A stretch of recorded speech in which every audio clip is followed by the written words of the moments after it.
So to start, Representative Young, if you would like to give us a 90-second introduction. And one more thing. Carol from the League of Women Voters Kitsap is right at my side here. And Carol's our timekeeper, and she's going to be strict on the timekeeper. She will hold up a sign at 15 seconds, and then a stop at the stop sign. So we'll try to stick to those as closely as we can. Go ahead. Well, good afternoon, everyone. I'm State Representative Jesse Young. It's a pleasure to be here. Thank you for coming. I had a unique opportunity when I left my home to come here today. As I was coming down the stairs, something caught my ear, and it was my 3-year-old son laughing and playing in the background. And you're probably familiar with that type of laughter, the type that doesn't know fear, has never been encumbered with any type of real pain in their life, and it's just a joyous laughter. I didn't know a lot of that when I was growing up as a child, a homeless kid on the streets of Hilltop in Tacoma. And so I worked really hard, had a lot of providence in my life, and rose up out of that poverty and worked tirelessly to make sure that my family would never know the homelessness that I grew up with, would never taste what it feels like to actually be hungry or to not know where you're going to lay your head at night. And when I chose to come into politics, it was derived from the notion that maybe I could offer my skill set to not only do that for my family, but to also provide that skill and hard work for you so that you might, and your children might never know that type of fear. And so I made a bunch of promises when I came in as your state representative 9 years ago. I made a promise that I would be bipartisan and that I would work for you. And that's why I'm now choosing to run for state senate, because I believe the levers over there will allow me to continue to fight for you every day. Thank you.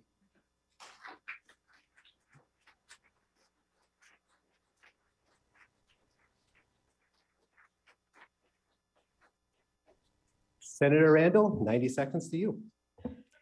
Thank you all so much. I really am truly grateful for the outpouring of participation that we have in our legislative district. It's important that each of our neighbors have a voice, use their vote to make a decision about the kind of leadership that you all want for the next 4 years. I'm grateful that this district chose me to serve as your senator 4 years ago. I grew up in this community, and the values of this community have really influenced my work in the legislature.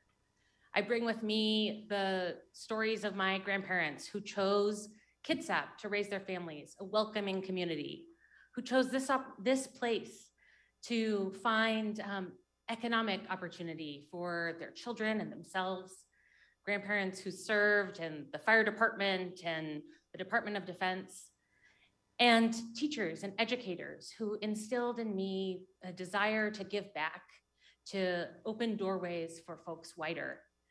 And it's my experience as a first-generation college graduate who had to go across the country to afford education that would open the doorway for me that makes me fight so hard for educational opportunity for our young people. It's a story of my sister who had complex disabilities that has fueled my desire to fight for universal health care and for Medicaid expansion for new moms. It's your stories every day that I bring with me to Olympia, and I will continue to do so.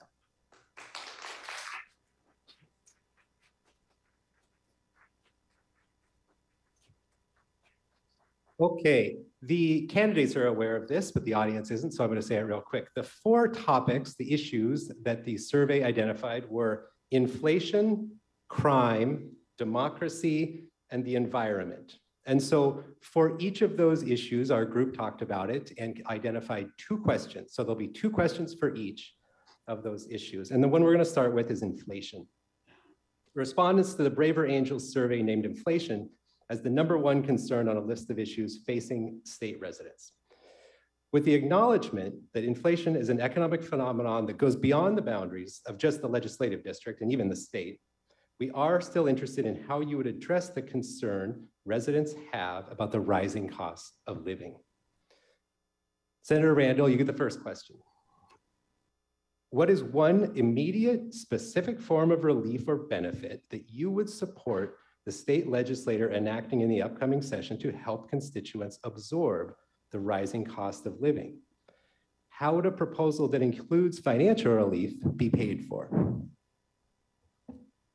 Thank you for this question. I always find it very difficult for us to choose one thing that we can do. The work of the legislature is complicated and nuanced, and we need a lot of solutions to make sure that we're providing the support that families need to thrive. One of the policies that we've already passed and just finally funded this year is the Working Families Tax Credit that helps to flip our upside down tax code that puts a higher amount of pressure on the lowest income Washingtonians, and continuing to expand programs like that are incredibly important. I'm excited to see the difference that it makes for individual families. I know we have to do more to train folks for good jobs and strong futures, and that's why I work so hard in healthcare. But I think making sure that families can afford to pay their bills, to not choose between medication and utilities is so essential. Thank you. Representative Young, 45 seconds to respond. Yeah, that is actually quite simple. I would move to immediately repeal the impending 45-cent, 46-cent per gallon gas tax that's coming in January.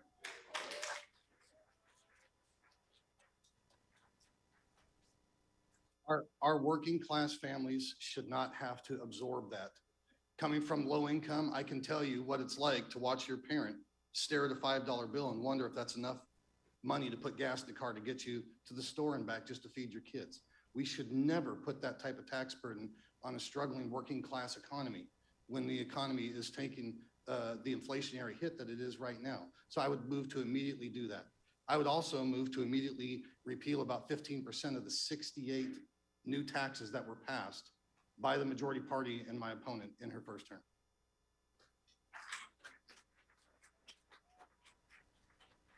We will take some latitude at times with some follow-ups if I could. So I'd actually be curious if Senator Randall would you agree with the tax, with the gas tax specifically? So what my opponent is talking about isn't the gas tax in the way that we've ever levied a gas tax before. What he's talking about, that I know we'll talk more about when we get into the subject of the environment, is the cap and trade program, cap and invest, Washington's fee on the biggest polluters in the state, some of the strongest environmental legislation that any state has passed. Now, it's to be determined, it's projection, how much that will turn into dollars at the pump, cents at the pump.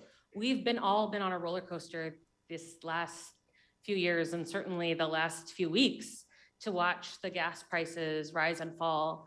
And I agree, we need to do a lot of work to make sure that families can afford to get to work, to get to their school or doctor's appointments. But we also need to make sure that we're preserving our environment. I hear that loud and clear from neighbors, and that's why I voted for the Cap and Invest program.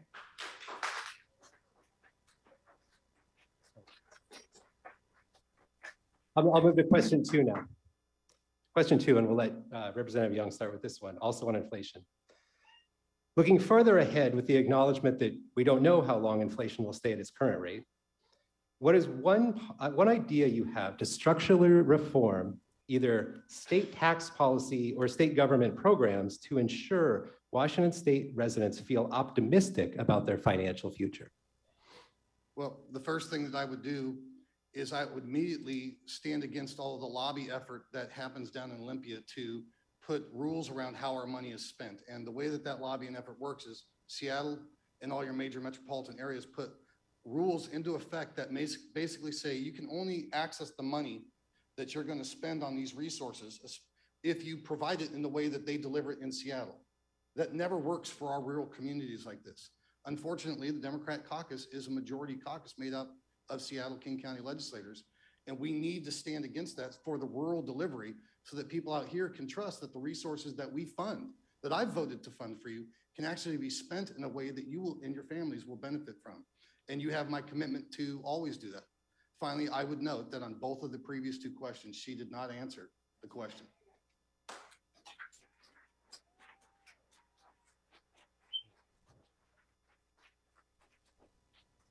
Initial question to you, Senator Randall. Thank you.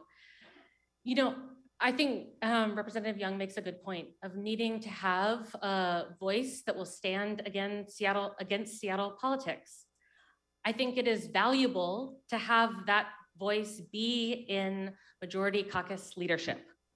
As one of the few members of our leadership team who represents a district outside of Seattle, I get to bring the voices of our community into leadership conversations, into priority setting conversations, making sure that our caucus takes into account how policies will impact communities like ours and ours specifically. I've worked to break down barriers to increase access to my office for constituents, and I think that also leads to more trust.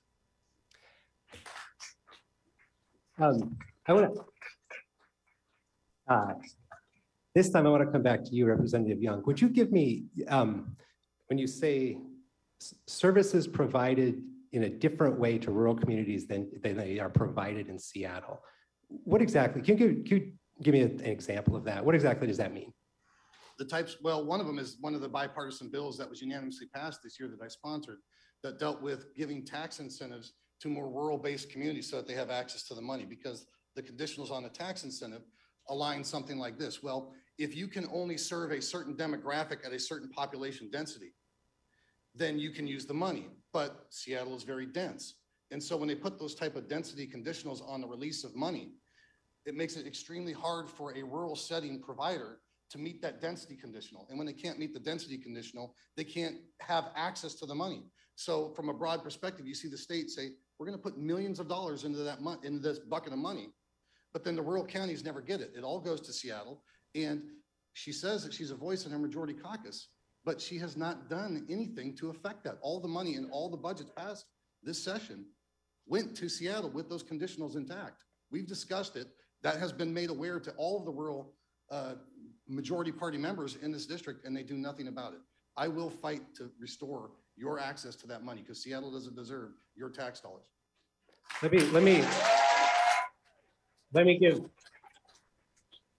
me give 45 more seconds to that question. Talk about the rural Seattle issue from your perspective. Sure. You know, with my seat at the table, I worked hard last year to pass, you know, for example, manufacturing tax incentive policy and a warehouse incentive policy. Previous policy only included tax credits to the biggest businesses in the state, to the largest warehouses, and inside of King County. And the policy I passed would have expanded that tax incentive to build more manufacturing facilities, more warehouse facilities here. Now, what I will say is the governor vetoed a large portion of that bill that had passed unanimously through the Senate, and I'm prepared to go back next legislative session to have a veto-proof majority override that veto. Okay. We're gonna move on to crime now. Crime, like I mentioned, this was the number 2 issue selected on the survey, and crime was also chosen as a top concern by survey respondents, with the concept of public safety the focus of our panel's discussion. Please outline how will you address 3 potential issues facing the state legislature this coming session. The first question goes to Senator Randall.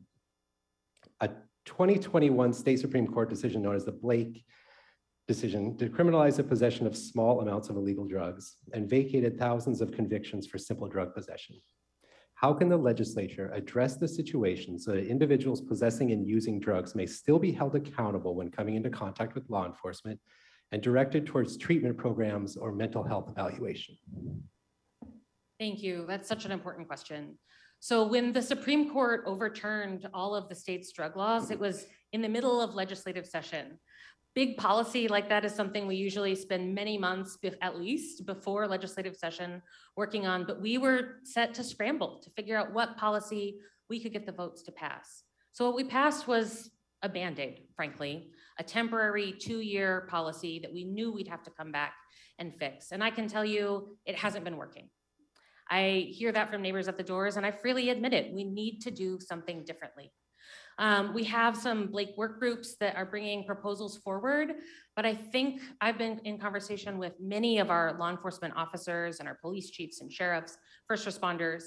What we need is a little more power to push folks in to treatment, to ensure that we're tracking across jurisdictions, none of which is happening right now.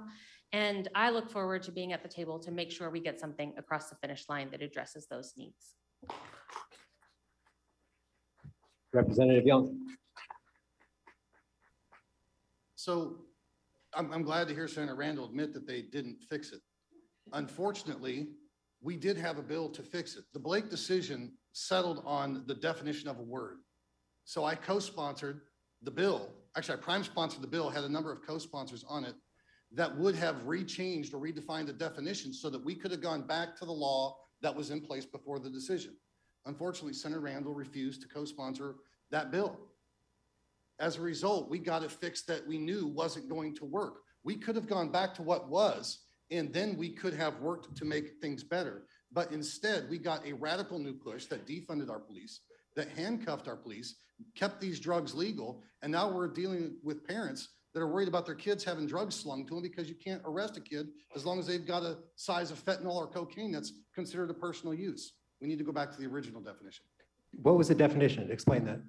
The definition had to deal with what they considered personal use. And so when they came in there, and there is national history on how that has always been interpreted. So our law was written many years ago under that national definition. The state Supreme Court came in and radically redefined that for the first time in our country's history. Does the legislation try to identify an amount? So I wrote legislation that would clearly redefine what that word meant to that definition, and it would have fixed the solution outright. And then we could have started with where we were that we knew worked, would have worked for all of our multi-layers of government. All the distribution of money that we distribute would have gone back to a level starting place that wouldn't have put our kids at risk. And then we could have moved forward with additional solutions. The problem was, instead of going back to the starting point that we knew worked, that we knew protected our kids, the Democrat Party chose to go in a different direction. They used the Blake decision as a means to push a radical agenda, and now our kids are paying the price. Give us 45 seconds back on that. Is that definition part of what you're trying to do, or are you doing something different? So what the Supreme Court struck down was a definition of personal drug possession that didn't include the word knowing possession. That's what caused our drug statute to be overturned. Now, as Representative Young well knows, it's possible to introduce any bill you want, but it's not always possible to get the votes you need to pass it.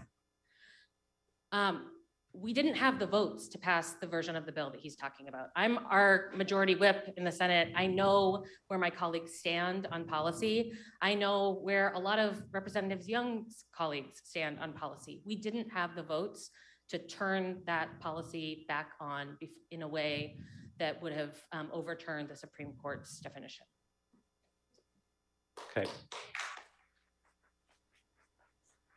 Will the votes be there this session? So it's a follow-up for her. I'll come back to you if you want another yeah. try. The policy I think that we'll see will be a little bit different. What we're discussing right now is sort of a misdemeanor for first possession, gross misdemeanor second, more impetus to direct folks into treatment, which right now is often just optional. But what I need to add is that we can direct folks to treatment all we want. If we don't have enough treatment beds in enough parts of the state, then it doesn't do any good. Right now, a lot of folks are having to wait, weeks, months before they can get a bed, and that is not a way to stop addiction.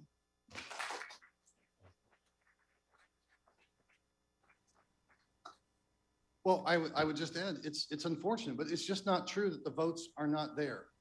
The votes were there. We had many votes on bills that she sponsored that came out of the Senate that they passed out of the House, and specifically with police pursuit on 5919, it goes back to the Senate, and they had the votes there. And so what she did was she walked off the floor and took an unexcused absence to kill the bill because they don't want to pass it. That's public record, folks.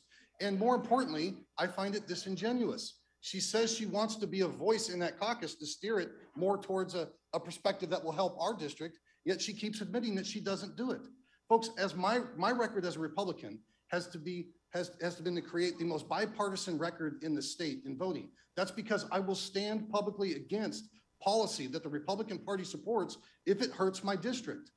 She's saying that she won't, and her record shows that she doesn't produce that. If you want to get these changes to protect your kids, you need to send somebody back that not only will vote against their party, but will use the bully pulpit and make the case for what is right. Thank you.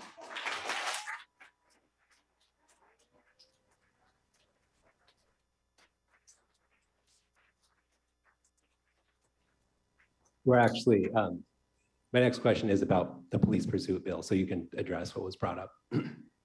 We'll start with Representative Young this time.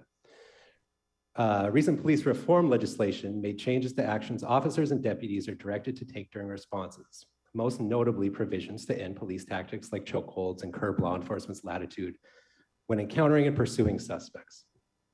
The limits placed on vehicle pursuits in particular has led some residents to feel police aren't able to effectively respond to crime. What changes would you support in the legislature's coming debate over law enforcement's ability to pursue individuals suspected of a crime? Well, I would immediately move to repeal the bill that prohibited pursuit. And that bill we had passed, I voted for it. Please.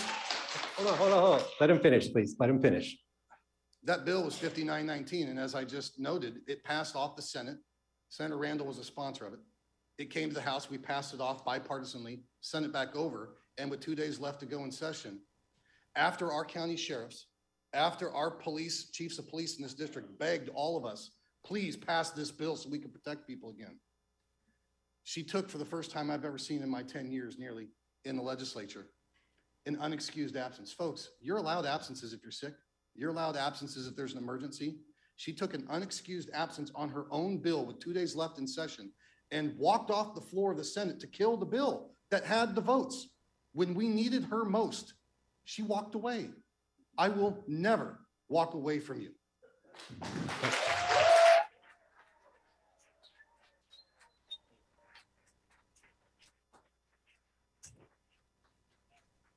Go ahead, 45 seconds. Sure.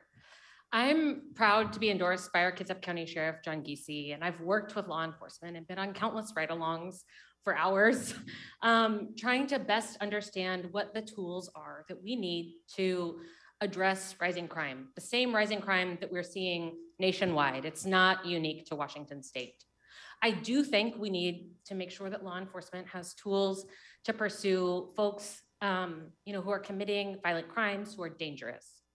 The reason that I voted for the first repeal of high-speed chases was because the data shows us that more often than not, they lead to bystander death, like the deaths of 2 of my colleagues' parents who died in a police car chase as bystanders.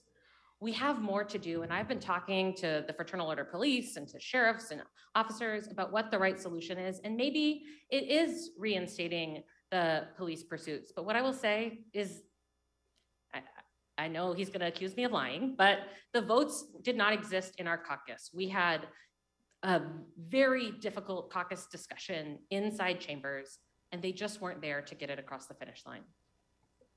Can you respond to the statement that you weren't available to make a vote? Sure. What he's talking about is also not a regular bill passage. It's not like a bill that's pulled up to the floor in order on a calendar order. What Representative Young is talking about is a 9th order motion, which is where the minority party tries to take over the floor and force their own agenda. I don't believe that we should give the power of floor leader to the minority caucus's floor leader. I don't believe that that is the way that we should perform our duties in the legislature. There are orders to things, and taking over the floor of the Senate is not something that I believe is good public policy.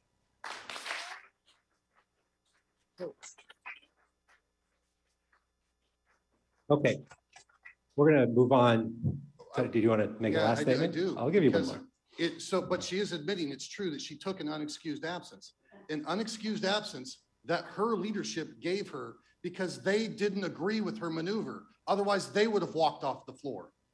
The fact is she walked off the floor, killed the bill that she and enough members of the Democrat Senate caucus sponsored and had already voted for, and killed the bill. Now, I'll note, she keeps noting that Democrat Sheriff John Giese gave her an endorsement, but what she didn't note is that she has none of the endorsements from the major police unions in the state. That's because the FOP and WACOPs have all endorsed me because I will publicly stand up for our police. And I will never say, like she has said, that blue lives don't exist.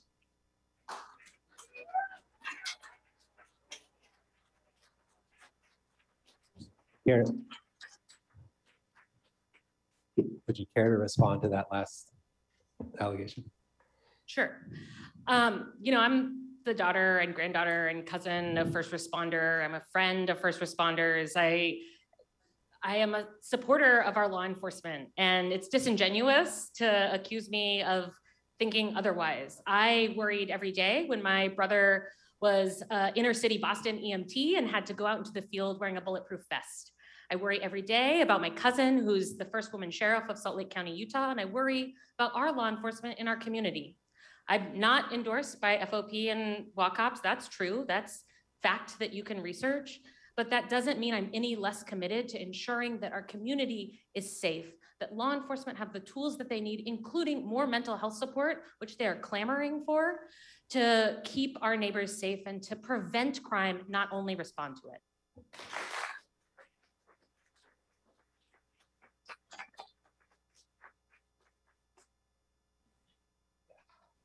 All right, we are going to talk about democracy next, but I'm going to make a real quick statement. We are having fun, I can tell.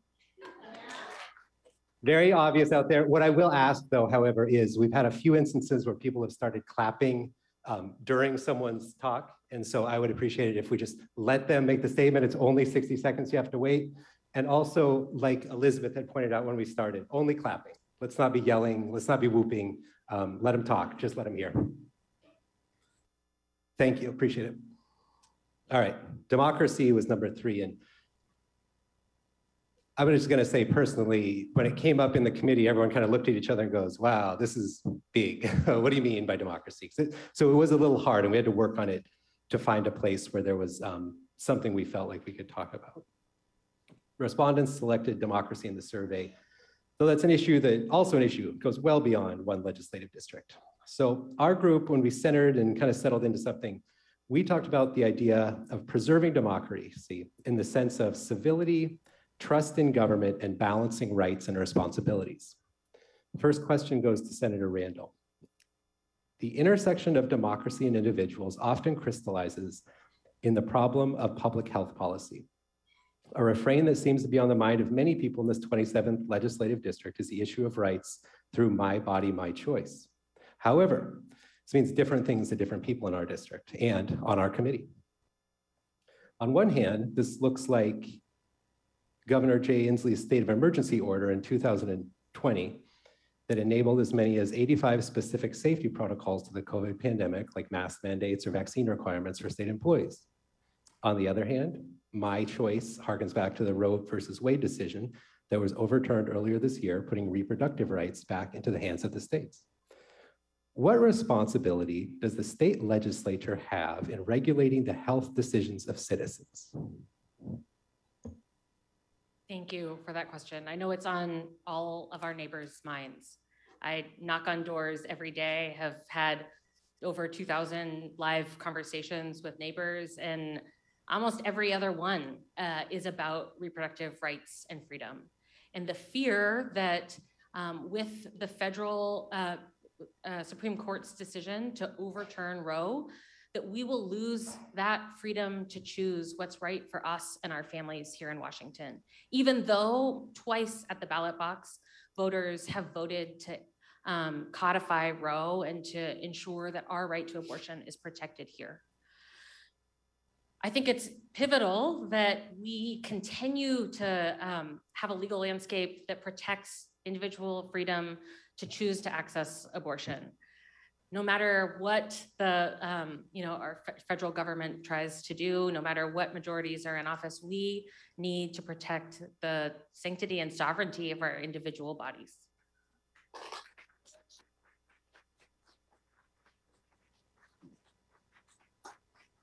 Representative Young. Individual liberty is the foundation of our republic, our democratic republic. And anybody's version of democracy should always boil down to individual rights. I'm proud to have consistently carved out a reputation voting against my majority party a number of times again, statistically, the highest in the legislature, joining with Democrats to stand up for individual liberty, because that's the core thing that we swear an oath to do. When it comes to the dichotomy that you're seeing between one issue that dealt with the Dobbs decision and then another with the governor's orders that not only took away that individual right, but then ripped families apart when they wanted to take care of their loved ones during the COVID crisis. He took away those individual rights, and Senator Randall voted to remove legislative oversight. That's why we haven't had any for the past 2 years. I will never do that. I will always stand for individual liberty.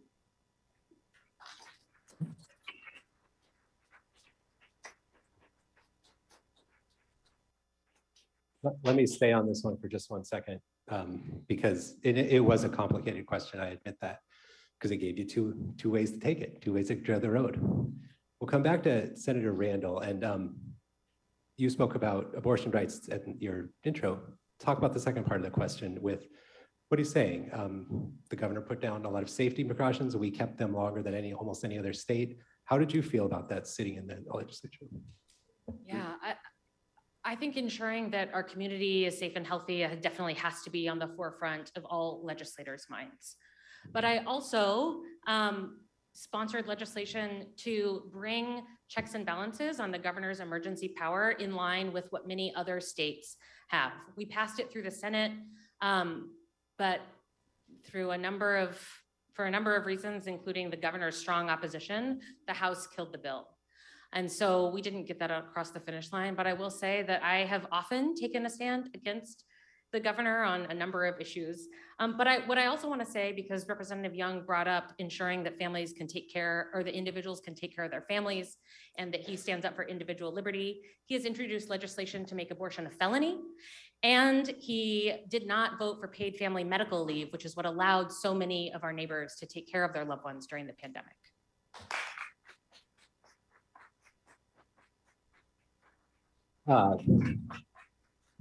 Well, I was going to ask for the topic of the 2 that you didn't choose, and then she brought up a bill that you've apparently sponsored. Do you want to explain that? The bill that I have sponsored bans late term and post-birth abortions. That's the bill that I wrote this year. It's House Bill 2121. It's disingenuous to claim that it does something that it doesn't do. I wrote that bill because I support life. I believe in giving all life a chance to live. I also believe in being consistent for the support of individual liberty, but to claim that my bill would somehow stop anything prior to 15 weeks and somehow would be anti anything with regard to rape or incest is disingenuous.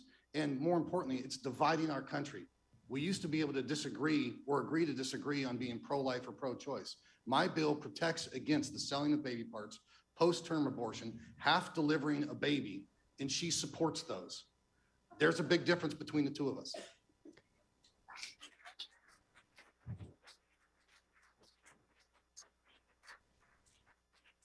I would like to give you a chance to say what exactly you support. Sure. I support the right for an individual to choose abortion when it is the right choice for them. I believe that Roe should continue to be the law, that Washington State's protection should continue to exist. And while Representative Young did introduce that version of the bill this year, he has been in office for many years and has his name on many abortion bans, including a full-scale abortion ban that makes access to abortion a felony.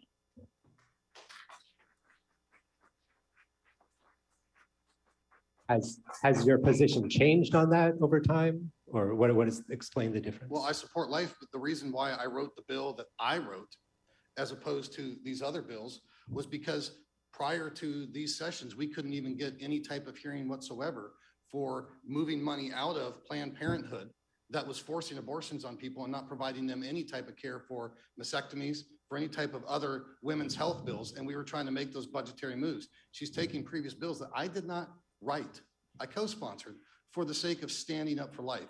The bill that I write, I stand behind, House Bill 2121. Look at the bill and see that it doesn't do what she claims that it does. Okay, thank you. Question two under our democracy heading. Let's start with Representative Young this time. How we talk about politics or cultural issues is often described as civility. and the general negative sense of campaigning or social media fighting that often gives us an impression that civility is in decline. How do you personally see your role as a leader? You're helping people in the 26th district to connect over shared interests. And what's one specific position you can agree on with your opponent or their party in the sense of working collaboratively on solutions? Well, that's a great question. That's why I'm proud to have so many unanimously supported bills and that have been bipartisanly co-sponsored with Democrats. I've worked hard to keep that promise that I made when I came into office, that I would work across the aisle. Two of those victories that we just had this session dealt with mental health. Senator Randall brought up mental health just a moment ago. The bill that I bipartisanly wrote and co-sponsored with Democrats that was unanimously passed led to the greatest release of mental health dollars into this district that we've seen in over a decade. I'm proud to have delivered that for you. The second thing that we can work on that was bipartisanly co-sponsored and unanimously passed was a bill to provide greater healthcare options to our veteran community. That has been underserved. This is a veteran serving district. I pledge to stand up for veteran rights. I've delivered on that time and again. I have many more bills that I've co-sponsored with Democrats to bring veterans, additional rights for veterans, especially with post-traumatic stress disorder and other things. But I'm proud of that bill that we got unanimously passed that dealt with giving them greater options. Senator Randall.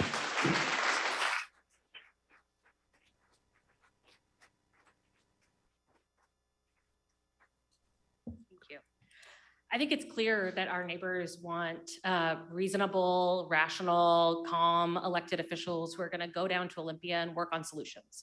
Work with anybody who's willing to work on solutions. I am proud to have worked across the aisle on a number of policy areas, including with Republican Senate Minority Leader John Braun on disability rights issues. We have worked together to finally make some progress in what's called the no paid services caseload. There are thousands and thousands and thousands of families who have children with disabilities who are waiting to find support and who haven't gotten support because the state hasn't fully funded these supports. It affects not only children, but also adult children and their aging parent caregivers. And it's personal to me, and that's why I'm so glad to go down and work in Olympia with colleagues of all parties who are willing to solve problems.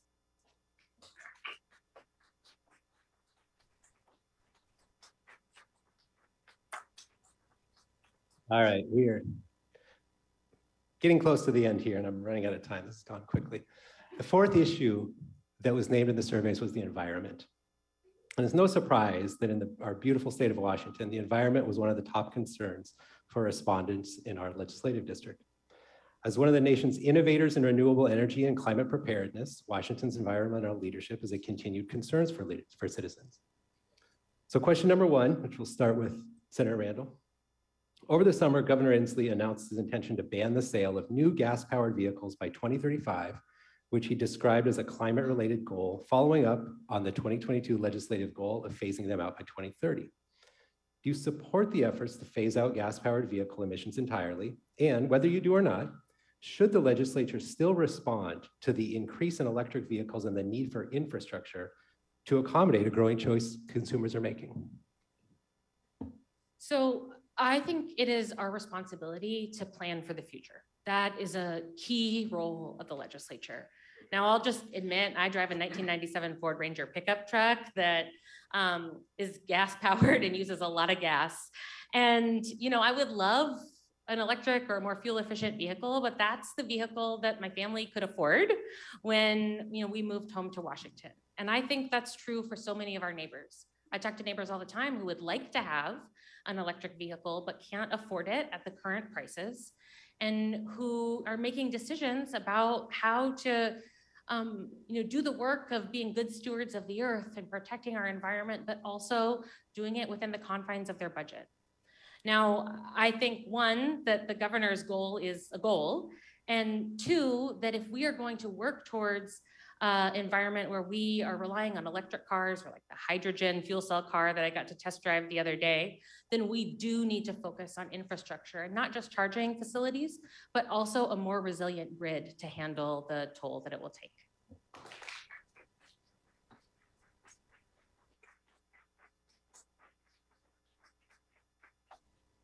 Representative Young. Well, it looks like Senator Randall and I agree on two things. First off, we agree that driving Fords is a good thing. Number one.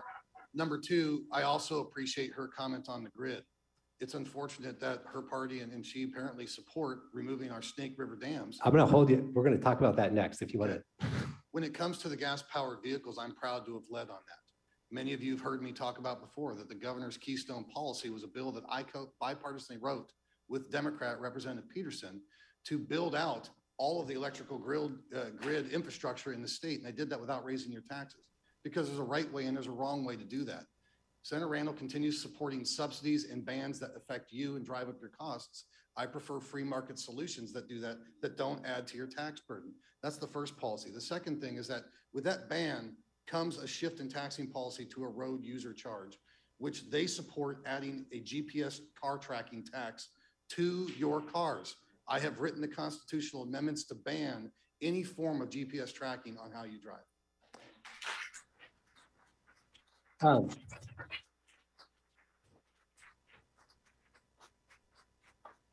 I am glad you brought that up. And we're going to keep it quick because we want to do the last question. But I think that's a really good point. Whether you like electric vehicles or not, gas tax goes away. Even if we don't mandate it, it's going to change.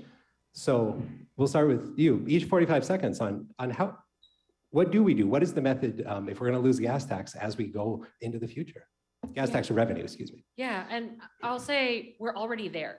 Gas tax revenue is already declining dramatically, and it's already impacting what the state's transportation budget is able to fund. We have been underfunding road maintenance and preservation for far too long. Roads in our region, but also in Eastern Washington, are really struggling because of that.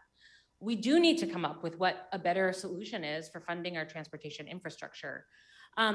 Right now, we are at the final stages of a road usage charge pilot, which had multiple different methods that folks could opt into to track. One was a GPS, one was reporting your mileage prospectively, one was reporting your mileage after you've driven it. And I think we'll have more discussions about whether any of those three are the right option or not. Representative, and I would, since you made the point about not choosing something that's GPS based or tracking based, is there one of those options that is palatable to you?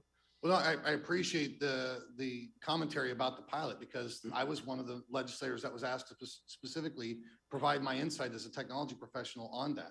Yes, you can do pictures. What I prefer and what the pilot is starting to show is that with the distribution of technology into every one of your hands, specifically your phones and your smart apps, we have the ability to provide for you to take snapshots of your odometer, sync that into your newer cars so that we can track the delta between where you started and where you ended, and do it with a mechanism that will not track where you drive and the location of where you are. That's why I wrote the amendment, or the constitutional amendments to ban that, so that we can have the technology availability of that implementation, but not infringe on anybody's individual liberty. All right. All right.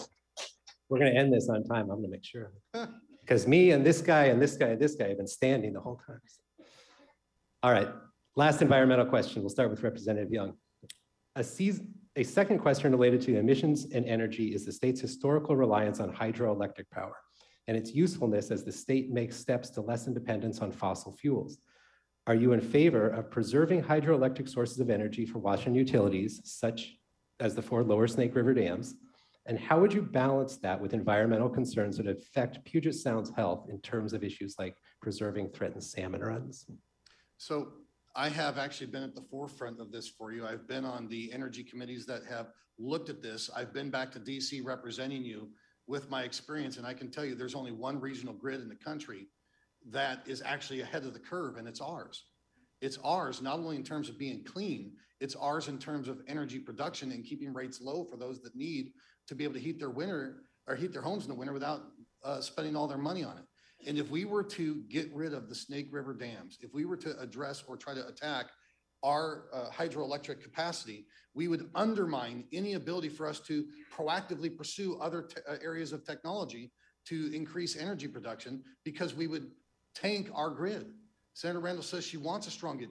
I agree with her on that. We need a strong grid. But if you remove those dams and you undercut our hydroelectric capacity, you're not only hurting the entire West Coast because California buys a lot of our energy just to keep the lights on. You're dooming the low and middle class into skyrocketing 60%, 80%. Senator Randall and I have been in meetings with our energy companies here locally saying 60% increases in the cost to heat and cool your home. And we cannot put that on the citizens of the state. Thank you. Senator Randall. You know, I'm glad to be ending on a question where we're closely aligned and not throwing things at each other. You know, I think it's true. Our grid needs more investments to be resilient, to ensure that we're able to keep low rates, to make sure that we can keep the lights on, we don't have rolling brownouts. And it is true that because of our, you know, the amount of our power that comes from Bonneville Power Authority, it comes from hydropower, our power is cleaner, more affordable, and more reliant than so many other places. I think we also need to be investing in transitional energy solutions. We need to continue innovating. That's why I love to work on higher education policy and invest in the students who are coming up with fantastic new ideas about how to make our grid more resilient, how to transition to cleaner power, different power options that don't have an impact on our salmon and streams. I think that's work that we're going to continue. Let's one more follow-up. I'm going to fit one in here. Touch the second half of the question that says, you both really talked about the dams and the energy part. The second half of it is, science says these affect salmon runs. And so what should the state be doing? Maybe it's not dams, maybe it's something else, but we need to be preserving and putting and investing into those. How do you approach that question? We have both seen studies that show the technology advancements, and not only in terms of fish ladders, but other alternatives to protect our salmon runs that are also supported by our tribal community members that also have a stake in this game. That technology is there, and that's where we should invest in so that we can protect our salmon runs, keep our grid strong with the hydroelectric, and from that position of strength that not only protects our environment, but keeps costs low, then we start to invest. That's the right way to do it so that we cause no harm while we seek to improve our future. How fast does that have to happen? How fast does that have to happen? Yeah, I mean, because it's a perfect answer, but there's a time window, right? I would vote to immediately start line item money into the construction of those ladders and that technology so that the dam question goes away so nobody has to fear that the hydroelectric would be under attack.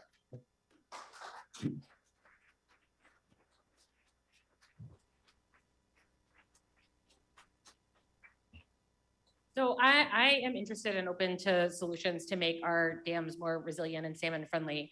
I also think that we need to be focusing on additional tools for salmon and ecosystem health. We have invested record dollars in kelp forests and eelgrass meadows. We need to look at whole watershed system to fish passage barrier, you know, the culverts and the roads that we're looking at.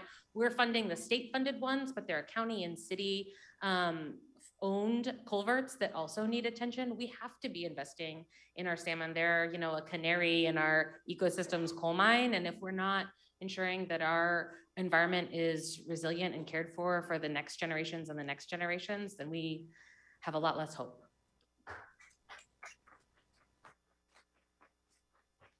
All right.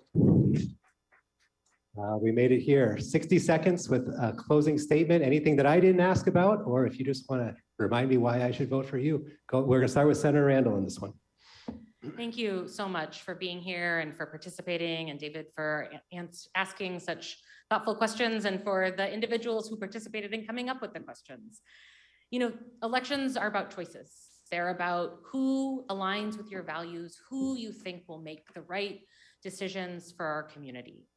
Now, I'm the only pro-choice candidate in the race, and I will fight to ensure that our freedom to choose abortion is protected. I have worked to expand access to democracy, to create more ballot box access, to pay postage on mail-in ballots, and Representative Young has co-sponsored, at the very least, legislation to repeal mail-in voting and flew to Arizona to take part in the audit. I will work hard to listen to our neighbors' needs and to fight for the solutions that you care about, to fight to expand affordable healthcare, to fight to expand investments in our schools and our communities and our environment. And it will be up to you to decide which of us you want to represent you.